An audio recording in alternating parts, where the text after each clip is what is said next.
सहना भवतु सहनौ भुनक्तु सह वीर्यं करवावहै तेजस्विनावधीतमस्तु मा विद्विषावहै। ओम शांति शांति शांति। आज हम लोग किराता अर्जुनियम का जो पाठ पढ़ रहे थे उसमें हम लोग आज 18वां श्लोक पढ़ेंगे। उदार कीर्ते हृदयं दयावतः प्रशांत बाधम दिशतोभिरक्षया स्वयं प्रदुग्धेस्य गुणैः उपस्नुता वसूपमानस्य वसूनि मेदिनी। इस श्लोक में किरात ने, जो कि सूचना लेने के लिए गया था, युधिष्ठिर का गुप्तचर था, तो दुर्योधन के राजकाज की सूचना और उनकी परिस्थितियों की सूचना लेकर के वह आया है। तो इस श्लोक के माध्यम से किरात यह बता रहा है युधिष्ठिर को कि जो वहाँ के कुरुजन वासी हैं, नगरवासी हैं, वह कितने समृद्ध हैं, उनकी समृद्धि का वर्णन कर रहा है। और कुरु राज्य की जो पृथ्वी है, धरणी है, वह किस प्रकार से संपदा, संपत्ति, धन आदि से संपन्न है, इस बात को वनेचर यहाँ पर अपने शब्दों में जो देख कर आया है उसका वर्णन कर रहा है। उदार कीर्ते उदयम दयावतः प्रशांत बाधम दिशतोभिरक्षया स्वयं प्रदुग्धे अस्य गुणैः उपस्नुता वसूपमानस्य वसूनि मेदिनी। यहाँ पर दुर्योधन के कुछ विशेषणों का वर्णन किया गया है कि वह दुर्योधन किस प्रकार का है। तो उदार और कीर्ते है, पहला उसके विशेषण के विषय में बताया गया है कि वह एक तो वह उदार चित्त है और दूसरा कीर्ते है, माने कीर्ति से संपन्न है। उसकी जो उदारता से युक्त जो कीर्ति है, माने उसके व्यवहार में जो उदारता का संस्कार आ गया है, औदार्य भाव उसके अंदर आ गया है, उसकी कीर्ति, उसके इस उदार गुणों की कीर्ति पूरे राज्य में फैली हुई है। और अड़ोस पड़ोस के जो भी राज्य हैं वहां पर भी यह इसकी कीर्ति दिखाई देती है। तो माने इसके अंदर जो उदारता का गुण आ गया है, वह औदार्य कीर्ति के रूप में पूरे राज्य में बिखरी हुई है। समस्त राज्य के नागरिक उसको बहुत ही उदार चित्त वाला ऐसा है, इस प्रकार से जानने लगे हैं। दूसरा एक विशेषण इनके लिए आता है दयावतः, माने वह दया से भरा हुआ है। एक तो उदार है, दूसरा दया से युक्त है, माने अब किसी प्राणी पर वो हिंसक व्यवहार नहीं करता है, अनुचित कठोर दंड नहीं देता है। अब उसके मन में, उसके चित्त में दया का भाव भर गया है, माने वह दया से युक्त है। इसके आगे का पद आता है अभिरक्षयाः, अभि उपसर्ग पूर्वक रक्षा, और रक्षया, चूंकि रक्षा स्त्रीलिंग में है तो रक्षया माने रक्षा के द्वारा। किस प्रकार की रक्षा के द्वारा? चारों प्रकार से, सभी प्रकार से, भली प्रकार से, आंतरिक बाह्य हर तरह की रक्षा के द्वारा या रक्षा करते हुए प्रशांत बाधम, प्रशांत बाधम, बाधम बाधाएं, विपदाएं और तरह तरह की अड़चने, रुकावटें, कहते हैं उसने अपने राज्य में सभी प्रकार की बाधाओं को, सभी प्रकार की रुकावटों को, सभी प्रकार की अड़चनों को उसने दूर कर दिया है। माने उसके राज्य में विकास के मध्य आने वाली कोई भी बाधा उसके विकास को रोक नहीं पाती है। उसने सभी प्रकार की बाधाओं को भी चारों तरफ से, हर तरफ से, हर प्रकार से उसने दूर कर दिया है। और इस प्रकार दूर करते हुए वह अभिरक्षया माने वो सबकी रक्षा कर रहा है। इसके आगे है उदयम दिशतः। अब उदयम जो पद है यहाँ पर, कि उसने अपने राज्य की समस्त बाधाओं को दूर कर दिया है और सभी प्रकार से अपने राज्य की उसने रक्षा कर रहा है। तो जिसके कारण से क्या है कि उदयम दिशतः, दिशतः जो है एक पद इस प्रकार से आया है कि दिशतः माने संपन्न करते हुए या उन्नति करते हुए। तो किस प्रकार से उदयम माने अपने पूरे लोक अभ्युदय की उन्नति करते हुए, अपने समाज में, अपने राज्य में चारों तरफ से हर प्रकार से उन्नति को करते हुए, माने वह अपने राज्य में हर प्रकार की उन्नति का प्रयास कर रहा है। किसी भी प्रकार से उसके राज्य में कहीं पर भी विकास रुक जाए या ना हो पाए, इस तरह से जो भी बाधाएं हैं वह उनको दूर करने का प्रयास कर रहा है। तो इसके आगे कहते हैं कि वसुपमानस्य अस्य गुणैहि, माने ये जो दुर्योधन है जिसके अंदर कौन कौन से गुण दिखाई दे रहे हैं कि वह उदार है, जिसके कारण उसकी यश चतुर्दिक फैला हुआ है। वह दया से युक्त है। अभिरक्षया माने वो सब प्रकार से सबकी, अपनी प्रजा की, अपने राज्य की, अपने कर्मचारियों की, सबकी रक्षा में वह तत्पर है। और प्रशांत बाधम, अपने राज्य के भीतर और बाह्य सभी प्रकार के सीमाओं पर भी आने वाली सभी प्रकार की बाधाओं को, विपदाओं को उसने दूर कर दिया है। सभी प्रकार की विपदाएं तो शांत हो गई हैं और इस प्रकार से लोक कल्याण को करते हुए, जन कल्याण को करते हुए, उदयम शब्द जो है यहाँ पर राज्य की उन्नति, जनता की उन्नति, लोक कल्याण के भाव को यहाँ पर यह प्रकट कर रहा है। और दिशतः मतलब चतुर्दिक, चारों तरफ फैला हुआ है उसका लोक कल्याण का जो भी कार्यक्रम है, जो भी उसकी योजनाएं हैं, वह चारों तरफ दिखाई दे रही हैं। इस प्रकार उसके राज्य में चतुर्दिक अभ्युदय ही अभ्युदय दिखाई देता है। तो ऐसा वह जो दुर्योधन है उसकी वह किस प्रकार से है, कहते हैं वसुपमानस्य अस्य गुणैहि। वसुपमानस्य, वसु जो है कहते हैं धन को, और वसु और उपमानस्य माने वसु की उपमा को प्राप्त करने वाला। तो धन के स्वामी कौन है? कुबेर हैं। तो कहते हैं कि इस प्रकार से वह जो दुर्योधन है वो धन के स्वामी कुबेर की भांति अस्य गुणै उपस्निताः, उसके दुर्योधन के गुणों से उपस्नुताः। उपस्नुताः शब्द का अर्थ है द्रवित हो जाना। जैसे किसी दयावान व्यक्ति को आप देख लीजिए, दयालु व्यक्ति को देखिए, तो उसकी दया से सहृदय का चित्त द्रवित हो जाता है। उसी प्रकार से दुर्योधन के इन गुणों से यह जो पृथ्वी है वह भी द्रवित हो गई है। और द्रवित हो करके कहते हैं कि वसूनी मेदिनी, वसूनी शब्द का अर्थ है धन और मेदिनी शब्द का अर्थ है पृथ्वी। तो यह जो मेदिनी है, ये जो पृथ्वी है, ये वसूनी स्वयं प्रदुग्धे है, धन को स्वयं ही उत्पन्न कर रही है। यानी प्रदुग्धे का अर्थ होता है दुहना, है ना। तो स्वयं प्रदुग्धे माने स्वयं ही दुह जाती है। उसको दुहने के लिए या पृथ्वी से धन प्राप्त करने के लिए आम प्रजा को, राजा को किसी विशेष प्रकार का पराक्रम, परिश्रम नहीं करना पड़ता है। क्यों? क्योंकि वह जो पृथ्वी है वह राजा के गुणों से द्रवित हो गई है, उसके व्यवहार से अत्यंत द्रवित हो गई है। और यह जो दुर्योधन है, इसने किसकी उपमा को प्राप्त कर लिया है? कुबेर की उपमा को प्राप्त कर लिया है। माने वह कुबेर के समान जो है गुणों से युक्त हो गया है। तो ऐसे उसके गुणों से युक्त हो करके वह जो मेदिनी है, जो पृथ्वी है, वह उपस्नुता उसके गुणों से द्रवित हो करके स्वयं प्रदुग्धे, स्वयं ही दुह जाती है या प्रदान कर रही है। क्या? वसूनी, धनों को। तो इस श्लोक में भारवी ये कहना चाहते हैं कि जो उस समय की, यह भी कह सकते हैं कि उस समय जो कुरु राज्य था, कुरु राज्य बहुत संपन्न था और धन धान्य की किसी प्रकार की प्रजा में कोई कमी नहीं थी।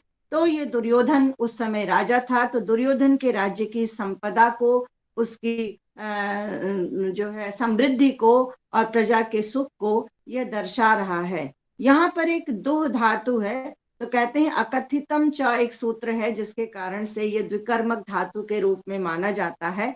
तो चूंकि मेदिनी प्रदान करती है, दूह देती है या धनों को प्रदान कर देती है, तो कर्ता रूप में है। लेकिन चूंकि यहाँ पर दुह धातु है, तो दुह धातु के योग में जो है, दुह धातु के दो कर्म होते हैं। तो वसूनी तो कर्म है ही है, धनों को देती है।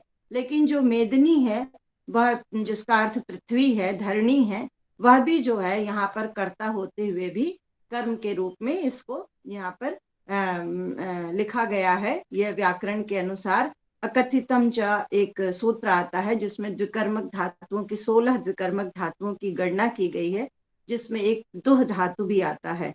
तो इस कारण से यहाँ पर जो है वो मेदिनी में भी जो है वो द्वितीय विभक्ति का प्रयोग हुआ है, कर्म कारक होने के कारण।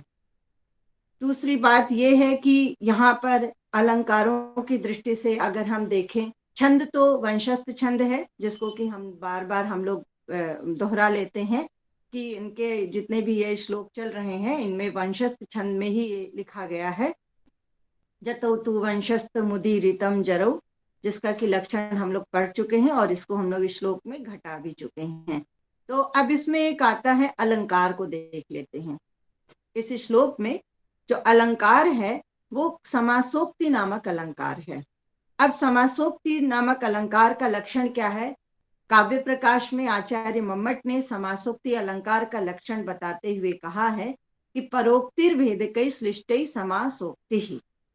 परोक्तिर भेदकै श्लिष्टै समासोक्ति। अब इसमें देखिए 3 पद हैं। परोक्ति ही, परोक्ति माने पर उक्ति, पर उक्ति जो वर्तमान में नहीं है, प्रस्तुत नहीं है, अप्रस्तुत है ना। और श्लिष्ट ही, श्लिष्ट माने श्रेष्ठ, श्लिष्ट पदों के द्वारा, श्लेष युक्त विशेषणों के द्वारा।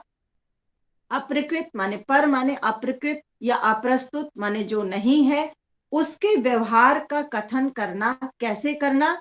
समासेन माने संक्षेप के द्वारा, संक्षेप में, है ना, संक्षेप में उसके व्यवहार का कथन करना। समासेन संक्षेपेण उक्ति ही, यह समासोक्ति अलंकार का लक्षण माना जाता है। तो यहाँ पर हम देखते हैं कि समासोक्ति अलंकार इस श्लोक में हमें कैसे दिखाई देता है। तो यहाँ पर एक समान कार्य है, जैसे दोहन, दोहन के द्वारा जो प्रस्तुत मेदिनी है, मेदिनी को कहा गया है। श्लोक में हम देखिए पद देखते हैं, मेदिनी, है ना, वसूपमानस्य वसूनी मेदिनी। तो जो मेदिनी पद है उसको कह दिया गया है, यानी वह प्रस्तुत है। और उसके उपमान में अप्रस्तुत धेनु, तो गाय दुही जाती है, गाय दुही जाती है, कोई पृथ्वी नहीं दुही जाती है। लेकिन जो उसके दोहन का जो कार्य है, दोहन का जो व्यवहार है, समासोक्ति अलंकार में क्या होता है? उसके व्यवहार को कहना, प्रस्तुत के माध्यम से अप्रस्तुत के व्यवहार को कहना। तो यहाँ पर प्रस्तुत कौन है? मेदिनी है। तो मेदिनी में अप्रस्तुत माने धेनु के व्यवहार को, धेनु के आचरण को उसको आरोपित किया गया है, जिसके कारण से यह समासोक्ति अलंकार का लक्षण दिखाई देता है। अर्थात जिस प्रकार से गाय दुही जाती है, उसी प्रकार से यह पृथ्वी भी स्वयं दुही जा रही है, माने स्वयं ही धनों का दोहन कर रही है, दूह दे रही है। उसको दोहने के लिए किसी अन्य की आवश्यकता नहीं है। जिस प्रकार से धेनु दुग्ध देती है और उसको दुहा जाता है, तो ये जो दुह क्रिया है, ये दुह दोनों, ये दुह क्रिया है और एक ये व्यवहार है, जो दोहन क्रिया के द्वारा जो है वो दुग्ध निकाला जाता है। तो उस क्रिया को, उस व्यवहार को, यहाँ पर उस आचरण को मेदिनी माने पृथ्वी में जो है आरोपित किया गया है। पृथ्वी गाय नहीं है, पृथ्वी दूध नहीं देती है, या पृथ्वी का दोहन नहीं किया जा सकता है, लेकिन उस उपमान के द्वारा जो है धेनु के आचरण को का जो है इस पर आरोप किए जाने के कारण जो है इसमें समासोक्ति अलंकार दिखाई देता है। तो इसका लक्षण है, जैसा कि हम लोग बात कर चुके हैं, परोक्तिर भेदकै श्लिष्टै समासोक्ति। परोक्तिर, परोक्ति यहाँ पर कौन है? धेनु है, जो अप्रस्तुत है। तो धेनु के उक्ति का, धेनु के आचरण का जो प्रस्तुत है मेदिनी माने पृथ्वी है, उस पर आरोप किया जा रहा है श्लिष्ट के द्वारा। अब श्लिष्ट क्या है, यहाँ पर दुह, जो दुह है इसमें दो अर्थ निकल रहे हैं, माने दुह माने दोहना हो गया, यही श्लिष्ट पद है, तो गाय के अर्थ में दूध दोहना हो गया और पृथ्वी के अर्थ में धन प्राप्ति हो गई। तो ये जो अर्थ निकल रहा है, तो यहाँ पर ये समासोक्ति अलंकार का लक्षण हमें इसका दिखाई देता है। तो इस प्रकार से ये समासोक्ति अलंकार का उदाहरण बनता है। दूसरा एक बात इसमें हम और भी देखेंगे कि ये जो मेदिनी शब्द है पृथ्वी के लिए, मेदिनी शब्द का जो प्रयोग है वो हम लोग मार्कंडेय पुराण के अनुसार जो है देखेंगे कि मधु और कैटभ नामक राक्षसों का जब भगवान विष्णु ने संहार किया था, तब उस समय यह पूरी पृथ्वी जो है उनकी मेदा से और मांस से, मेदा माने चर्बी से भर गई थी। तो इस कारण भी जो है आच्छादित हो गई थी, ढक गई थी। इस कारण भी तब से इस पृथ्वी का नाम मेदिनी हो गया है, ऐसा कहा जाता है। अमर मार्कंडेय पुराण में ऐसा उल्लेख मिलता है। और अमर कोश जो हमारा शब्द कोश है, उसमें भी मेदिनी के 38 पर्यायवाची मिलते हैं। माने तो उसमें हम मेदिनी के जो 38 पर्यायवाची हैं उसमें भी धरा, धरित्री, धरणी ही ये हमको देखने को मिलते हैं, यानी मेदिनी का यह भी अर्थ होता है।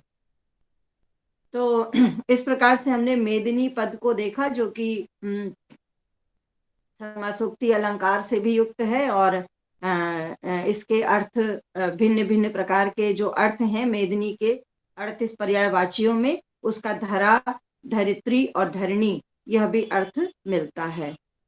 इसके बाद वनेचर जो यह सूचना लाता है, मुख्य रूप से इस श्लोक का संदेश क्या है, भारवी का यह श्लोक कहने का तात्पर्य क्या है, इसमें वो किस प्रकार के अर्थ की गंभीरता को दिखाना चाहते हैं, सुनाना चाहते हैं। तो इस बात को वनेचर अपने शब्दों में यह कहता है और युधिष्ठिर को यह सचेत करता है कि आप दुर्योधन को बहुत ऐसा मत समझें कि वो बड़ा कमजोर है और उसको आसानी से जीता जा सकता है, क्योंकि जो दुर्योधन है वह अपने राज्य में अब आर्थिक समृद्धि को भी बढ़ा रहा है। माने प्रजा उसके अनुसार है, उसके गुणों से प्रभावित है, सब कुछ वो बड़ा दयालुता पूर्वक कर रहा है, सदाचरण कर रहा है, दिखा रहा है, और इसके साथ ही साथ वो अपना अर्थ भी बढ़ा रहा है, अर्थ बल भी बढ़ा रहा है। कहते हैं किसी राज्य की समृद्धि उसकी अर्थव्यवस्था होती है। तो यदि जिस राज्य की अर्थव्यवस्था उचित है, दृढ़ है, प्रजा संतुष्ट है, प्रजा की समस्त आवश्यकताएं पूर्ण हो रही हैं, तो वह राज्य अच्छा राज्य माना जाता है, विकसित राज्य की श्रेणी में वह आता है। तो अर्थव्यवस्था किसी भी राज्य की समृद्धि के लिए, सुख के लिए और सुशासन के लिए बहुत ही महत्वपूर्ण तत्व है।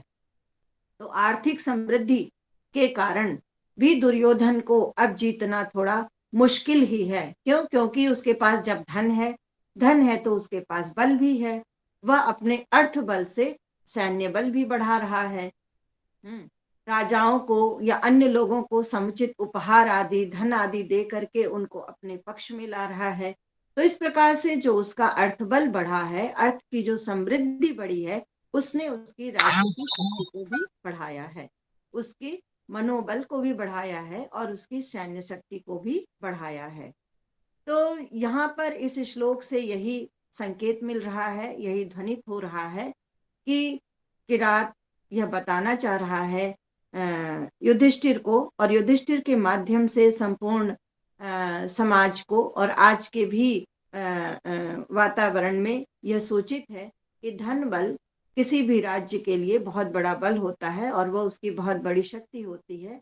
इसलिए अर्थव्यवस्था का अच्छा होना, सुचारू होना बहुत बड़ी आवश्यकता है राज्य के सुशासन के लिए और राज्य की स्थिरता के लिए।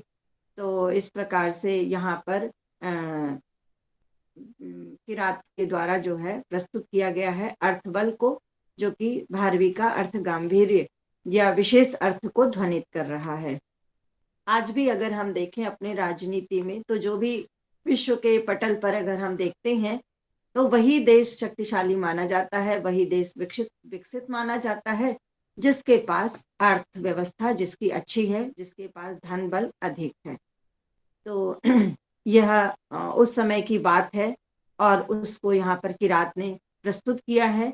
और उस काल को इस काल से भी अगर हम जोड़ कर देखें तो यह बहुत ही प्रासंगिक है कि अर्थ बल किसी भी राज्य के लिए बहुत ही महत्वपूर्ण तत्व होता है।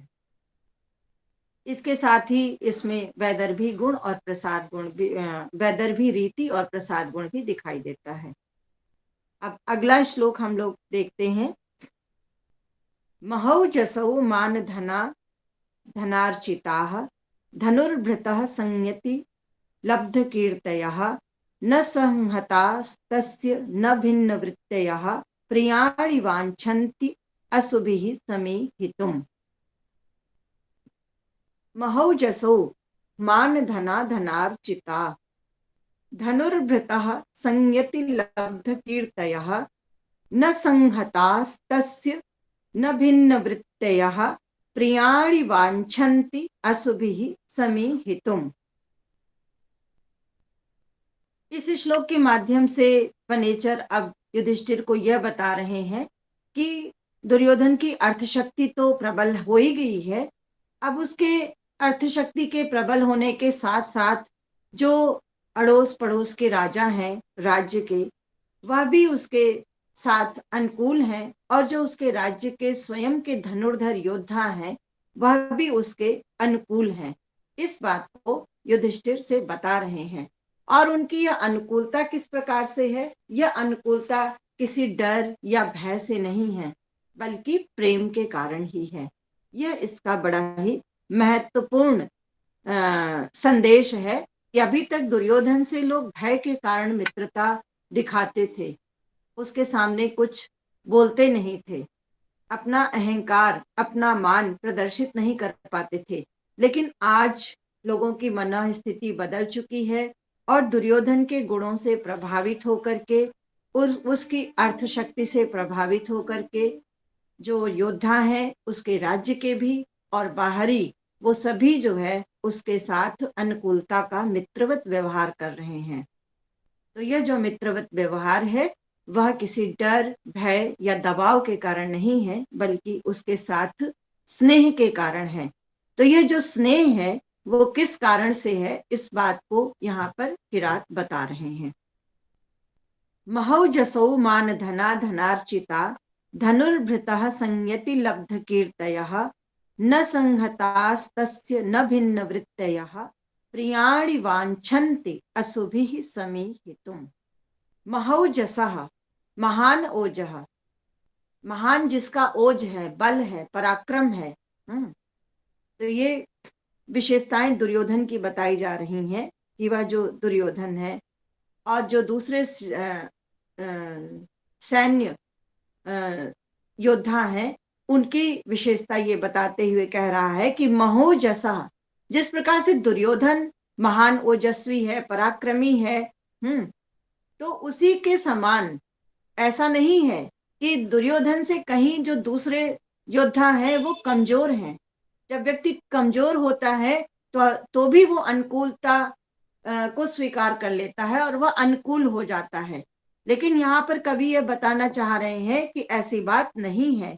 महोजसः, महान बलशाली, अत्यंत ओजस्वी, और मान धनाः, माने जिनका धन क्या है? स्वाभिमान।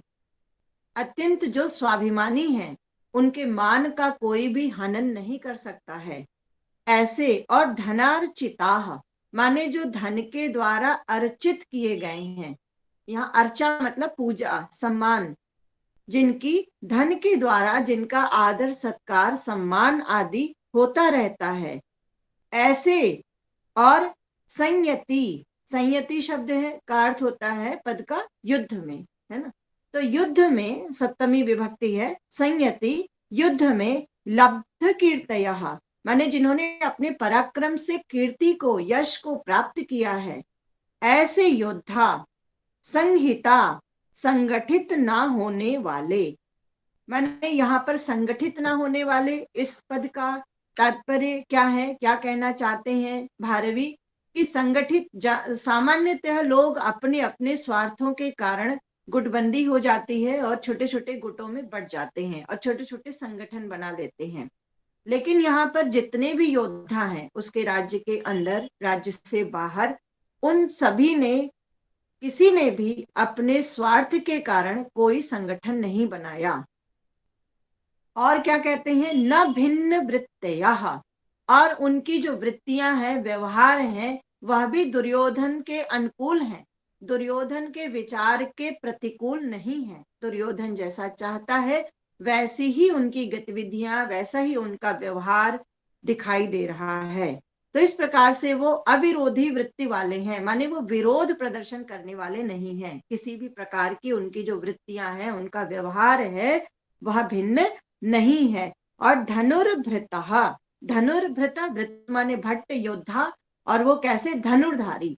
ऐसे जो धनुर्धारी योद्धा हैं वो अशुभ ही, अपने प्राणों से भी, माने अपने प्राणों की बाजी लगा करके भी, अपने प्राणों को न्यौछावर करके भी, तस्य, उस दुर्योधन के, प्रियाणि, प्रिय कार्यों को, दुर्योधन जो चाहता है, दुर्योधन की जो इच्छा है, दुर्योधन की जो लालसा है, दुर्योधन की जो मनोकामना है, उस दुर्योधन के इच्छित अभिलषित कार्यों को, उद्देश्यों को समीहितुम, संपादित करने के लिए, पूरा करने के लिए, उसको पूर्णता तक पहुंचाने के लिए, वांछति माने वो इच्छा करते हैं, वो उन्हें अगर अपने प्राण भी गंवाने पड़े तो भी वह दुर्योधन की इच्छाओं का सम्मान करते हैं और उसकी अभिलाषाओं को पूरा करने की इच्छा करते हैं। तो इस प्रकार से ये जो पद कहा है भर्तहरि ने, इसके भारवी ने, इसके माध्यम से यह बताना चाह रहे हैं, किरात ये कह रहे हैं युधिष्ठिर से कि इस समय जो भी संगठन है योद्धाओं का, सभी योद्धा उस दुर्योधन के अनुकूल आचरण कर रहे हैं। और कैसे कर रहे हैं, प्रेम से कर रहे हैं। क्यों? क्योंकि जितना बलशाली, जितना पराक्रमी दुर्योधन है, जितना स्वाभिमानी, जितना मानी दुर्योधन है, उससे वो कम नहीं है। वह भी स्वाभिमानी है, वह भी धनुर्धारी योद्धा है, और वो उन्होंने भी अनेकों युद्ध जीत करके क्या प्राप्त किया है, लब्ध कीर्तयः, कीर्ति प्राप्त की है, यश प्राप्त की है। माने वो कोई कमजोर योद्धा नहीं है कि वो किसी राजा के साथ छोटे सिपाही के रूप में उन्होंने लड़ाई लड़ी हो। माने उन्होंने भी बड़ी बड़ी विजय पताकाएं फहराई हैं और बड़े बड़े युद्धों को लड़ा है और युद्धों को जीता है। तो इस प्रकार युद्ध को जीत करके जिसने अपनी कीर्ति फैलाई है, ऐसे राजा और ऐसे योद्धा जो है उस दुर्योधन के साथ उसके व्यवहार से व्यवहार मिला करके, उसके अनुकूल हो करके है, तस्य प्रियाणि समीहितुम वांछन्ति, उसके प्रिय कार्यों को करना चाहते हैं। तो इस तरह से यहाँ पर किरात जो है युधिष्ठिर को यह भी सूचना देता है कि आप जो है उसको, धन बल तो है ही है, प्रजा का भी मान उसको मिल रहा है, लेकिन आप ये मत समझें कि योद्धाओं के मध्य कहीं अपने छोटे छोटे स्वार्थों के लिए कोई फूट पड़ जाएगी और वो अलग अलग हो जाएंगे, ऐसा भी नहीं है। जितने भी योद्धा हैं वह सब संगठित हैं। और किस रूप में संगठित है? अपने स्वार्थ के लिए नहीं, वह तस्य प्रियाणि, उस दुर्योधन के प्रिय कार्यों को करने के लिए, दुर्योधन के मन में जो अभिलाषा है, इच्छा है, उस प्रिय कार्य को, उसके कार्य को संपादित करने के लिए वह अपने अशुभ ही प्राणों की भी बाजी लगाने को तैयार हैं। माने अपने प्राणों को दे करके भी उसके कार्य को करने के लिए तत्पर हैं। तो इस प्रकार से जो है यहाँ पर किरात दुर्योधन के उन गुणों को प्रकट करता है जो कि जिससे कि सभी योद्धा प्रभावित हैं और मित्र भाव से हैं। कहीं डर, भय, दबाव इस तरह का कोई भी उनके ऊपर आचरण या व्यवहार दिखाई नहीं देता है। तो इसमें हम इस पद में अगर देखते हैं तो यहाँ पर कई जैसे कि एक अलंकार है काव्यलिंग अलंकार। काव्यलिंग अलंकार में कहा जाता है कि काव्यलिंगम हेतु वाक्य पदार्थता। मैं काव्य प्रकाश से इसका लक्षण हम बता रहे हैं। आचार्य मम्मट ने काव्य प्रकाश में बताया है, दसम उल्लास में काव्यलिंग अलंकार को बताते हुए कहते हैं कि काव्यलिंगम हेतु वाक्य पदार्थता, माने हेतु का वाक्यार्थ अथवा पदार्थ रूप में कथन करना काव्यलिंग अलंकार होता है। हेतु का माने कारण का, तो जो भी कारण हो उसके कारण का वाक्यार्थ के रूप में या पदार्थ के रूप में, पद के अर्थ के रूप में, चाहे एक पद का अर्थ हो चाहे अनेक पदों का अर्थ हो, अनेक पदों का अर्थ वाक्य हो जाता है, वाक्यार्थ हो जाता है, और एक पद का अर्थ एक पदार्थ कहलाता है। तो कहते हैं जो हेतु होता है उस हेतु का यानी कारण का चाहे वाक्यार्थ के रूप में या पदार्थ के रूप में जब कथन किया जाता है तो वह काव्यलिंग अलंकार होता है। तो यहाँ पर जो है इस पद्य में प्राणपण से अभिष्ट करने की अभिलाषा है, माने अपने प्राणों को दे करके भी जो योद्धाओं का समूह है वो दुर्योधन के प्रिय कार्य को करना चाहता है। ठीक है, तो ये जो उसके करना चाहता है, तो इस कार्य का कारण क्या है? इस कार्य का कारण है उनका महाप्रतापी होना, मानधनी होना, ये सब स्पष्ट किया गया है, माने ये कारण उसके बताए गए हैं। तो यहाँ पर ये काव्यलिंग अलंकार हमको दिखाई देता है। प्राणपण से अभिष्ट करने की अभिलाषा रखते हैं, तो ये कार्य है, यह कार्य है कि जितने योद्धा हैं वह योद्धा सभी एकजुट होकर के मिल करके दुर्योधन की अभिष्ट को पूरा करना चाहते हैं, यह कार्य है। और इसका कारण क्या है? इसका कारण है कि वह सभी पराक्रमी है, मान धनी है, स्वाभिमानी है और कहते हैं धन आदि से सम्मानित हैं। तो ये सब उसके कारण हैं। इन कारणों के कारण और वह स्नेह के कारण, माने इन सब के कारण वह स्नेह भी करते हैं उससे। तो स्नेह के कारण जो है वो उससे दुर्योधन के कार्य को करना चाहते हैं। तो उस कार्य का जो हेतु है वो योद्धाओं का पराक्रमी होना, स्वाभिमानी होना, ये स्पष्ट दिखाया जा रहा है। इसलिए यहाँ पर यह काव्यलिंग अलंकार प्रकट होता है। और इसके साथ ही साथ जो है यहाँ पर एक परिकर नाम का अलंकार भी देखने के लिए मिलता है। तो परिकर अलंकार क्या है, इसकी परिभाषा हम लोग एक बार देख लेते हैं। तो इसमें कई अलंकार हमें दिखे। पहला तो काव्यलिंग अलंकार है और दूसरा है परिकर अलंकार। परिकर अलंकार भी मम्मट ने इसकी परिभाषा दी है कि विशेषणैर यत् साकूतैः उक्तिः परिकरस्तु विशेषणैः। अब इसका अर्थ देख लेते हैं। जो मम्मट ने जिस प्रकार से लिखा है कि साकूत, साकूत माने अभिप्राय से युक्त, जो अभिप्राय से युक्त जो वचन है वो विशेषण ही, विशेषणों के द्वारा उक्ति ही जब कथन किया जाता है तो वह परिकर अलंकार कहलाता है। माने अभिप्राय से युक्त जो कथन है, जब उन कथनों का वर्णन विशेषणों के द्वारा किया जाता है तो वह परिकर नामक अलंकार कहलाता है। एक बार लक्षण और देख लें इसका। विशेषणै विशेषणै यत् साकूतैः उक्तिः परिकरस्तु। साकूत इसमें मुख्य शब्द है, माने अभिप्राय से युक्त जो कथन है, माने जिस कथन का अभिप्राय है, विशेष कथन है, जो अभिप्राय से युक्त कथन है, उन कथन का जब विशेषणों के द्वारा वर्णन किया जाता है या कथन किया जाता है तो वहां पर परिकर अलंकार का कहलाता है। अब जैसे इस श्लोक में हम देखें तो है कि महोजसः मान धनाः आदि जो विशेषण है वो धनुर्धारियों के दुर्योधन के प्रति स्वाभाविक प्रेम को सूचित करते हैं, क्योंकि वो किसी दबाव में नहीं है, किसी डर में नहीं है, किसी भय में नहीं है।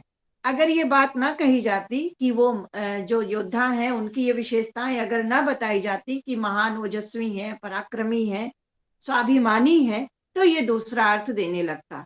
तो इस प्रकार से कि महोजसो मान धनाः धनार्चिताः धनुर्भृताः संयति लब्ध कीर्तयः इत्यादि, ये सभी विशेषण।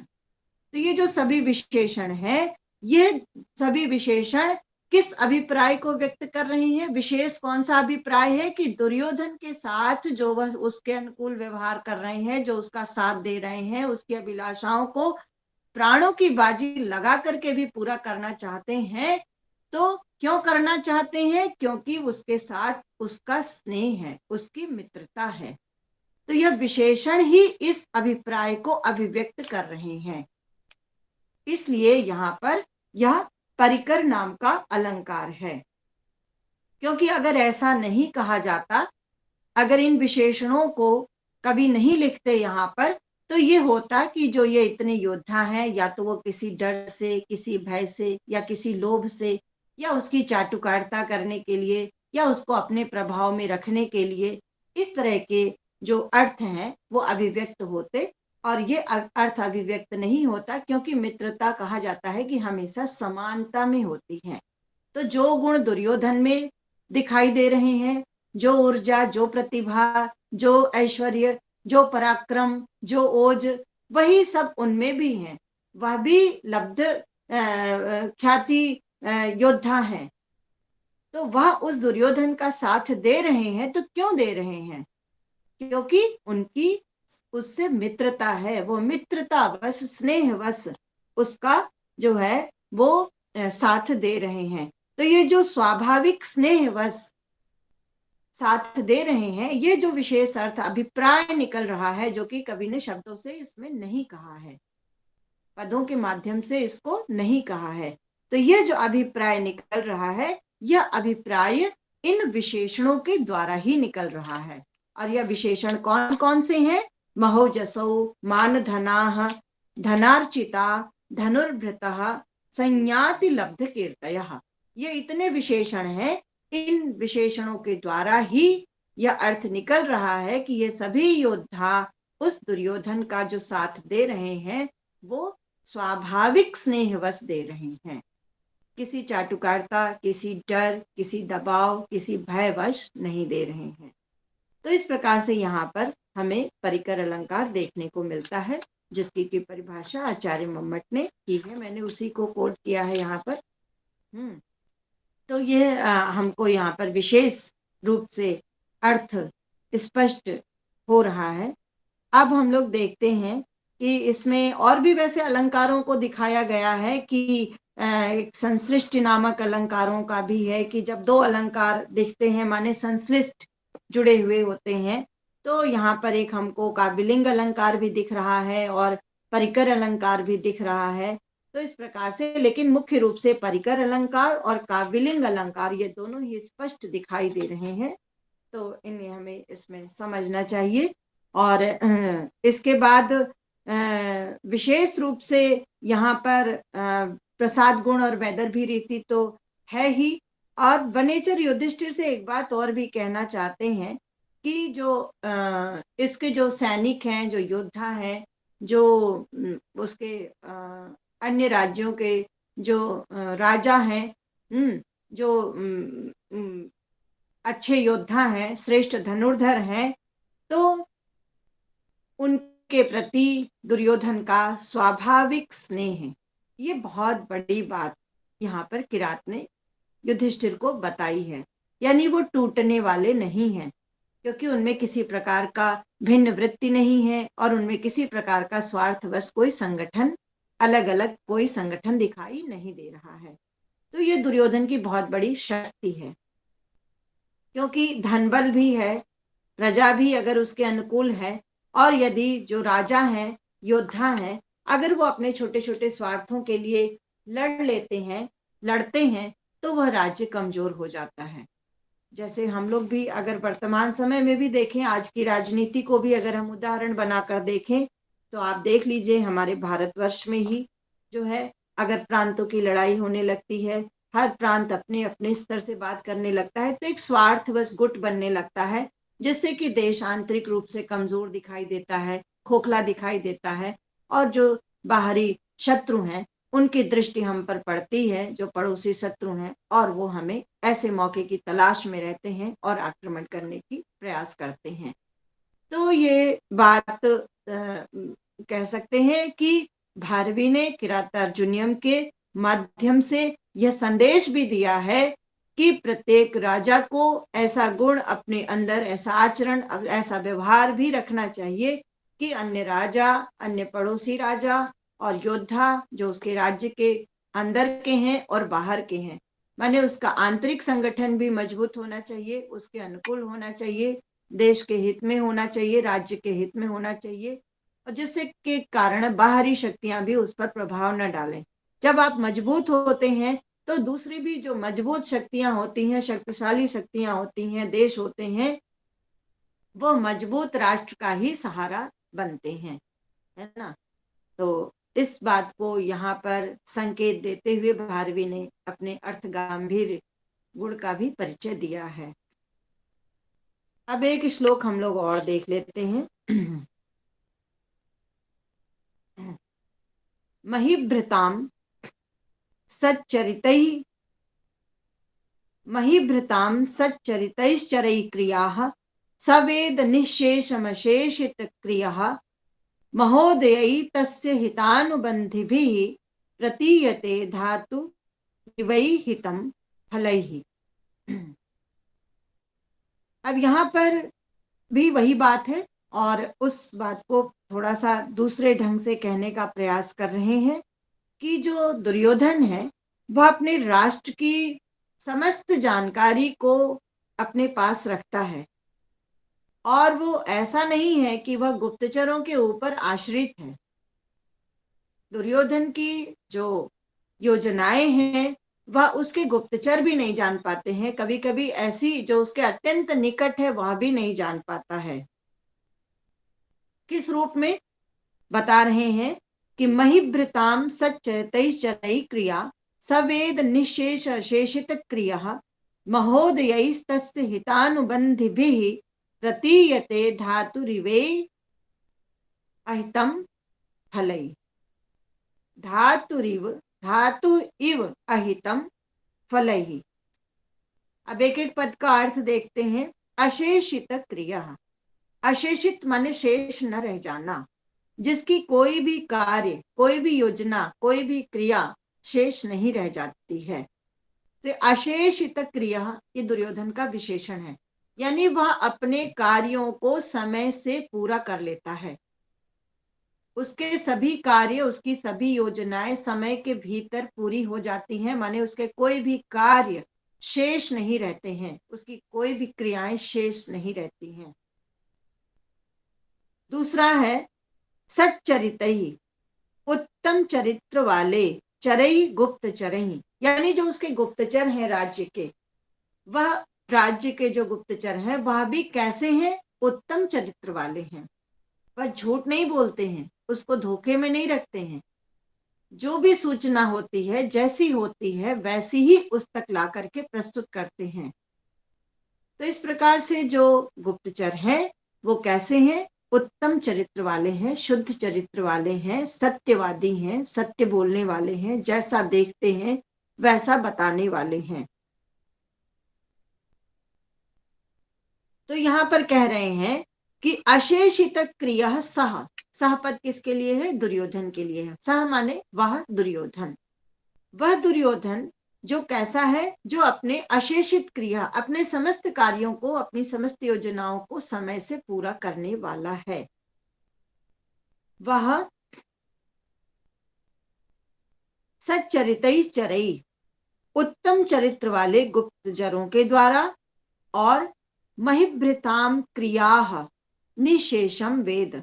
महिभृताम, महिभृत माने राजाओं की, क्रिया माने कार्यों को, जो अन्य राजा हैं उसके आसपास के जो अन्य राजा, अन्य राज्यों के जो राजा हैं, उन राजाओं के भी क्रिया माने कार्यों को, क्रियाओं को, कार्यों को निशेषम वेद, निशेषम माने संपूर्ण रूप से, उसको जानने में कोई बात शेष नहीं रहती है कि अरे ये तो छूट गई, ये तो हम नहीं जान पाए। यानी वो अपने अड़ोस पड़ोस के राजाओं के कार्यों को भी, उनकी क्रियाओं को भी पूरी तरह से जानता है। वेद माने जानता है, विद धातु से वेद बना है, तो वह जानता है। माने ये बताने का प्रयास कर रहे हैं कि वह दुर्योधन कितना जागरूक है। वह निश्चिंत नहीं है कि आप लोगों को जंगल भेज दिया तो आप लोग तो जंगल जंगल भटको, और वो आराम से राज्य कर रहा है निष्कंटक रूप से। वो इतना जागरूक क्यों है? क्योंकि हम लोग पिछले श्लोकों में देख चुके हैं कि वो, उसमें बताया गया है कि वो सब कुछ होने के बाद भी अर्जुन से डरता है, आपसे डरता है, आप लोगों के पराक्रम से वो भयभीत है। तो इस बात को, यह भी वो जो संदेश है या जो अर्थ ध्वनित हो रहा है, इससे यही अर्थ ध्वनित हो रहा है कि दुर्योधन भयभीत तो बहुत है। क्यों? क्योंकि वह जो है गुप्तचरों के द्वारा और अपने राजाओं के समस्त कार्यों को, जो अड़ोस पड़ोस के राजा हैं वह क्या कर रहे हैं, क्या सोच रहे हैं, किस प्रकार की गतिविधियां कर रहे हैं, कैसे आचरण कर रहे हैं, उसके विषय में कैसी मनोवृत्ति रखते हैं, कैसी योजनाएं बना रहे हैं, तो वह अपने गुप्तचरों के द्वारा इन सभी तत्वों को, सभी बातों को जानता है। और कैसे जानता है? निःशेष, जानने में कुछ कमी नहीं रह जाती है, कोई भी बिंदु छूटता नहीं है उसकी निगाह से।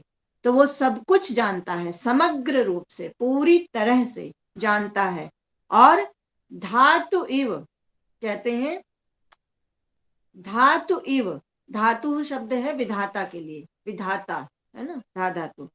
तो सृष्टा की तरह, जिस प्रकार से विधाता है, विधाता की क्रियाओं को जैसे कोई उनके परिणाम के द्वारा जान पाता है, उसी प्रकार से यह जो दुर्योधन की जो योजनाएं हैं, क्रियाएं हैं, उस क्रियाओं को धातु इव माने विधाता की तरह, ब्रह्मा की तरह, सृष्टा की तरह, ईहितम, तस्य ईहितम माने जो उसका अभीष्ट है, वह दुर्योधन क्या चाहता है, वो क्या सोच रहा है, या वो क्या कर रहा है, उसका जो अभीष्ट है वो महोदयी, महान उदय के द्वारा, माने महान परिणाम के द्वारा, हितानुबंध भी, हित अनुबंधित माने जो हित से बंधा हुआ है, वह परिणाम कैसा है? जो हित से बंधा हुआ है, हित से युक्त है, लोकोपकारी है, ऐसे फल ही प्रतीयते, फलों के द्वारा, परिणामों के द्वारा जाना जाता है। तो यहाँ पर दो विशेषताएं बताई गई। पहली ये कि दुर्योधन अपने समस्त योजनाओं, समस्त कार्यों को एक तो समय से पूरा करता है, उसकी कोई क्रियाएं, कोई योजनाएं असफल नहीं होती हैं और अधूरी नहीं रहती हैं। दूसरी, उसके जो गुप्तचर हैं वो कैसे हैं? सच्चरित हैं, श्रेष्ठ हैं, उत्तम हैं। तो ये उसकी बहुत बड़ी ताकत है, क्योंकि कहा गया है कि जो राजा होता है वो चार चक्षु होता है, माने वो गुप्तचरों के द्वारा ही, गुप्तचर ही उसके आंखें हैं। वो गुप्तचरों के द्वारा ही जो है पूरे समाज को, पूरे देश को, पूरे राष्ट्र को, अपनी पूरी गतिविधियों को, अपनी पूरी जनता की समस्त गतिविधियों को देखता है। तो ये गुप्तचर ही उसकी आंखें हैं। तो उसकी आंखें कैसी हैं? कहते हैं वो उसकी आंखें जो है, जो गुप्तचर रूपी उसकी आंखें हैं, वो सच्चरित हैं, वो उससे झूठ नहीं बोलती हैं, उत्तम प्रकृति की हैं।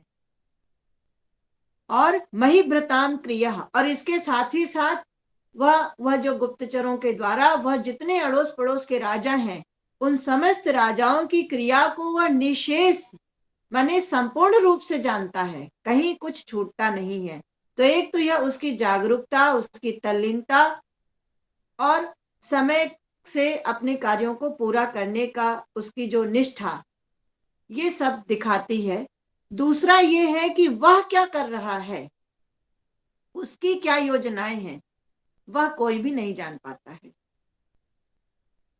वो उसकी योजनाएं, वह क्या कर रहा है, वह कैसे जानी जाती हैं? जब वो योजनाएं फलीभूत हो जाती हैं, जब वो कार्य फलीभूत हो जाता है, जैसे ब्रह्मा ईश्वर क्या कर रहे हैं ये किसी को नहीं पता चलता है। कोई भी मनुष्य नहीं जान पाता है कि ईश्वर क्या कर रहे हैं या ईश्वर की क्या योजना है। वो जब हम समाज में, इस प्रकृति में, संसार में जब देखते हैं तब हमें पता चलता है कि अरे भगवान ऐसा भी करना चाहते थे या भगवान ने ऐसा भी कर दिया। उसी प्रकार से दुर्योधन की भी योजनाएं, दुर्योधन सबकी योजनाएं जान लेता है लेकिन दुर्योधन की योजनाएं कोई नहीं जान पाता है। तो ये एक बहुत बड़ी श्रेष्ठ कूटनीति का जो है प्रयोग करता है दुर्योधन, कि उसके क्रियाकलापों को, उसके कार्यों को, उसकी योजनाओं को कोई भी नहीं जान पाता है। उसकी योजनाएं कब पता चलती हैं? जब वो फलीभूत हो जाती हैं। और उसकी योजनाएं आजकल कैसी चल रही हैं, इस बात का भी संकेत इस श्लोक में मिलता है कि वो महोदयी हितानुबंधवी, ये दो पद बड़े महत्वपूर्ण है। महान उदय वाली मतलब बड़ी अभ्युदय वाली हैं, लोकोपकारी हैं, और हितानुबंध, हित से बंधी हुई है। प्रत्येक का हित उसकी योजना में दिखाई देता है। कोई भी ये नहीं कह सकता है कि यह योजना हितकारी नहीं है, इसमें किसी को पीड़ा है, कष्ट है, दुख है। ऐसी कोई योजना उसके द्वारा अपने राज्य में नहीं चलाई जाती है। तो प्रत्येक योजना कैसी है उसकी? महान उदय वाली है, माने श्रेष्ठ अभ्युदय को लेकर के आती है, और हितकारी है, लोकोपकारी है। तो जब वो फलीभूत होती है, परिणाम जब दिखाई देते हैं, तब लोग जान पाते हैं कि हाँ, दुर्योधन यह कार्य भी कर रहा था, यह योजना भी उसकी चल रही थी। तो ऐसा लगता है कि भारवी, जैसा कि हम लोग पहले भी इस विषय पर चर्चा कर चुके थे, कि भारवी के ऊपर कालिदास का प्रभाव दिखाई देता है। कालिदास ने भी अपने रघुवंशी राजाओं की विशेषताओं का वर्णन करते समय इसी बिंदु को बताया था कि फलानुमेया प्रारब्ध संस्कारा प्राक्तना इव, माने रघुवंशी क्या करते हैं, उनकी क्रियाएं फलीभूत होने पर ही पता चलती हैं। तो ये संदेश भी है कि प्रत्येक मनुष्य को अपनी योजनाएं, लोक कल्याणकारी योजनाएं, कुटिल योजनाओं की बात यहाँ पर नहीं की जा रही है, लोक कल्याणकारी जो योजनाएं हैं, वह योजनाएं जो है थोड़ा उनमें गोपनीयता बरतनी चाहिए, और जब वो फलीभूत हो जाए, परिणाम तक पहुंच जाए, या परिणाम से ही जानी जाए, तो अच्छा है। क्यों? क्योंकि अनेकों तरह की बाधाएं, विपदाएं, शत्रुओं की दृष्टि पड़ती है, जिसके कारण से उस लोकोपकारी कार्य में, उस अभ्युदय से जुड़े हुए कार्य में अनेक संकट, अनेक बाधाएं आ जाती हैं।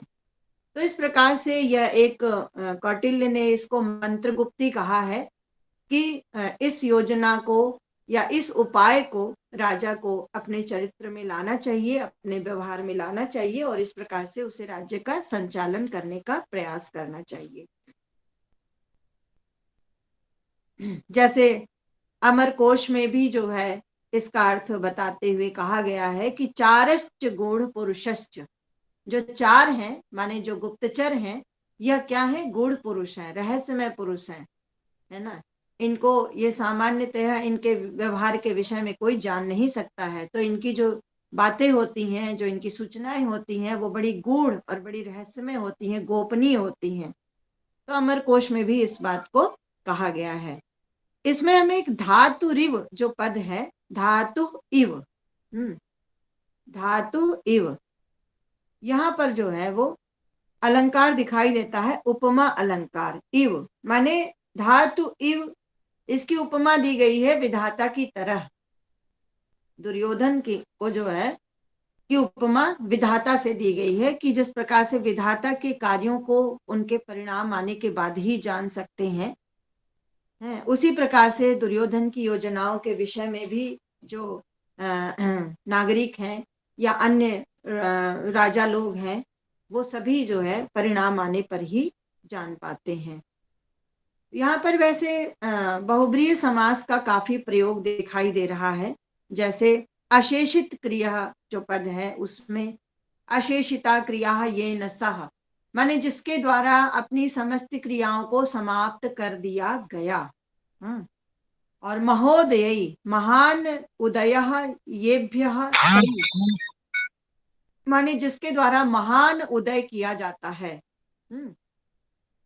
उदय का अर्थ यहाँ पर अभ्युदय, विकास आदि से लिया जा सकता है। और सच्चरित का भी अगर हम समास विग्रह करें, क्योंकि इसमें सत और चरित दो पद हैं, तो सत चरितम ये शाम तई, माने जिनके चरित्र सत्य हैं, श्रेष्ठ हैं, उत्तम हैं। तो इस प्रकार से हमको इसमें ये बहुब्रीहि आदि समास भी अच्छे दिखाई दे रहे हैं। और उपमा अलंकार तो इस पद में है ही। और इसके साथ ही साथ कालिदास का प्रभाव यहाँ पर दिखाई देता है, क्योंकि कालिदास ने भी रघुवंश के प्रथम सर्ग में इसी प्रकार के पद का प्रयोग किया है कि रघुवंशी राजाओं की जो क्रियाएं हैं वो किसी को फल आने से पूर्व दिखाई नहीं देती हैं, परिणाम ही बताते हैं कि वह क्या, उनकी क्या योजनाएं चल रही थी। तो और इस बात को इसलिए भी कहा गया है क्योंकि यह राजा के लिए बहुत ही उचित जो है निर्देश है, चाणक्य के द्वारा भी, कौटिल्य के द्वारा भी, कि राजा को इस युक्ति का प्रयोग करना चाहिए, जिसको कि मंत्र गुप्ती कहते हैं, माने गोपनीय मंत्र। माने जो उसकी मंत्रणाएं हैं, जो उसकी क्रियाएं हैं, वो कैसी होनी चाहिए? गुप्त होनी चाहिए। जब तक परिणाम ना आ जाए तब तक वह गुप्त होनी चाहिए। तो इस प्रकार से हमें लगता है कि आज का पाठ हम लोग यहीं पर रखते हैं और शेष पाठ को हम लोग आगे देखेंगे।